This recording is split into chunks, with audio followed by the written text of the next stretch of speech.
Okay, let's talk sports science from a nutrition perspective. I'll tell you, I am not an expert in nutrition. And that's why in this class, I actually bring in some experts to talk about sports nutrition. But I can tell you that the value of a sport dietitian to a sport performance team cannot be underscored. It is so critical. And so I'm going to give an overview of the importance of sport nutrition.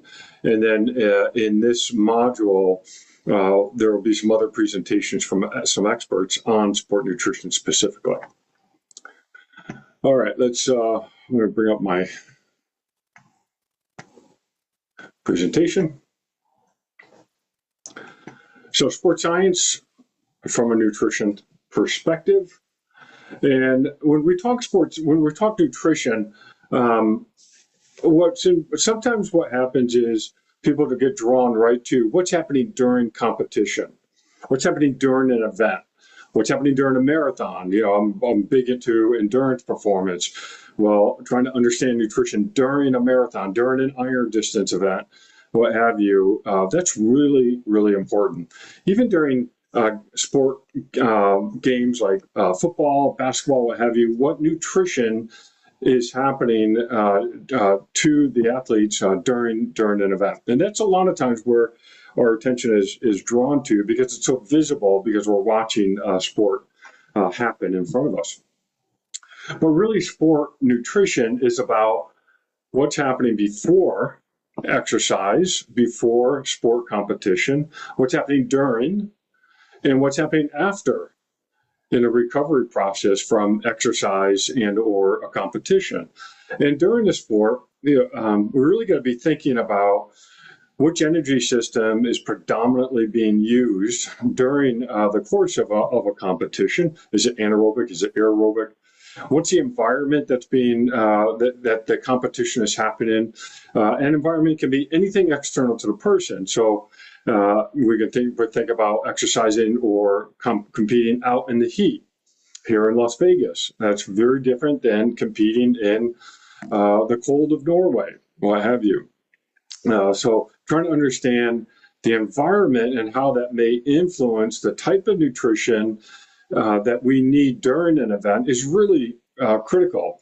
And we got to consider the intensity, the duration, what have you, of the exercise that's happening. Before we're talking about our regular diet, and that is so critical in terms of the what we eat Monday through Sunday. If day ends in Y, we got to have the right nutrition as we prepare for either exercise or competition.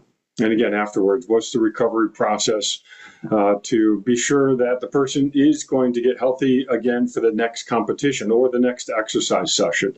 And over here, I just put some key words that we think of when we talk about nutrition: fats, carbohydrates, proteins. Those are critical. We're talking about that.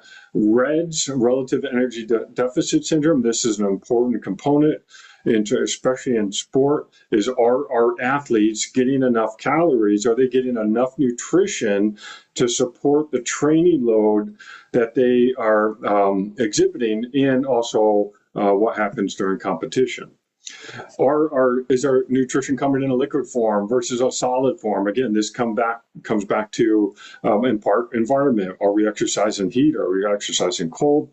Are we trying to combine a hydration plan with a nutrition plan? And I put down the injury here because this is a critical part of nutrition as well. Is the injury is a recovery process. It's rebuilding structures that have been injured, and having the right nutrition to allow for the recovery process to happen is really critical. And then nutrition also touches on sleep quality, sleep duration, and mental clarity, and a whole host of other aspects nutrition touches on. Now, I presented this model before, and I think it's just really important because this also really emphasizes the importance of nutrition. On this very far left of the model is chemical energy. That's nutrition. That's our carbohydrates, that's our fats, that's our proteins that's stored in the body, or we're taking it in during competition or during regular exercise or in between sessions. So we're taking these fuels in, And then we need to digest them in a way that we can then get energy that allows us to move. And so we've got to be thinking about fuel storage, especially fats. That's our adipose tissue for a large part. And our carbohydrates, and we have carbohydrates in the muscle. We call that muscle glycogen. We have carbohydrates in the liver glycogen, and we have carbohydrates in the blood glucose. And there's an interplay between transferring and using carbohydrates between the liver, transporting it in the blood, getting it to an active muscle pulls it in and then uses it to ultimately generate ATP, adenosine triphosphate, which is part of the muscle sliding filament theory. It allows for muscle contraction. And again here, even in this model, I emphasize fuel intake before, during, and after exercise. We need to pay attention to our nutrition from all this whole range of activity. And remember, the chemical energy is being transformed either aerobically or anaerobically to mechanical energy.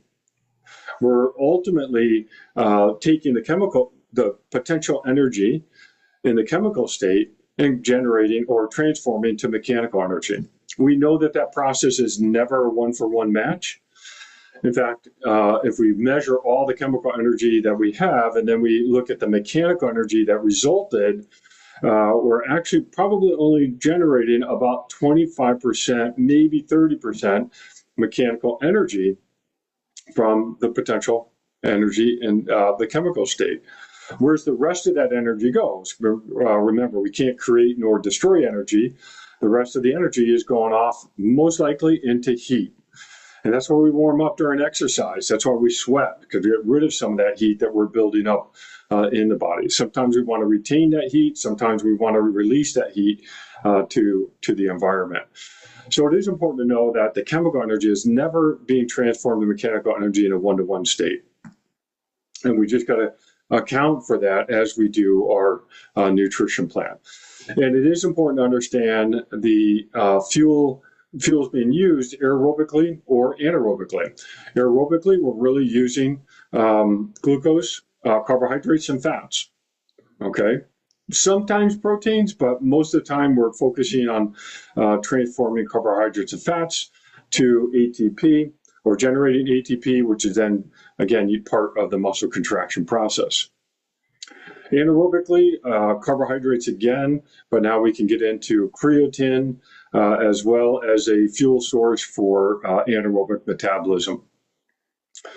And so we need to know this process as well. But this is, again, where nutrition is heavily involved in this left side of this model. But nutritionists also work over into the energy pathway systems, and then even a little bit into mechanical energy, because they need to understand the stress and the load that athletes are training under or competing under in order to have the right amount of nutrition. Otherwise, you end up in this deficit syndrome, which can be really quite dangerous. And I wanted to bring this model up. This is a model I presented in week 1, and it's just such a great model because we really are trying to aim all our athletes to fall in this quadrant, the healthy high performer. And we want to really get away from athletes being down here, the unhealthy underperformer. And so we want to move them in this direction, and sometimes it's easy to think about the mechanics, the training, what have you, but nutrition is such a big part of keeping athletes healthy and even in the recovery process to move someone from an unhealthy state, either one of these quadrants, up to the healthy state. Okay, so sport nutrition, critical. I've got some other videos from some nutritionists that will be hopefully insightful to sport performance as a whole, and then even more specifically to some sports. Okay, thank you.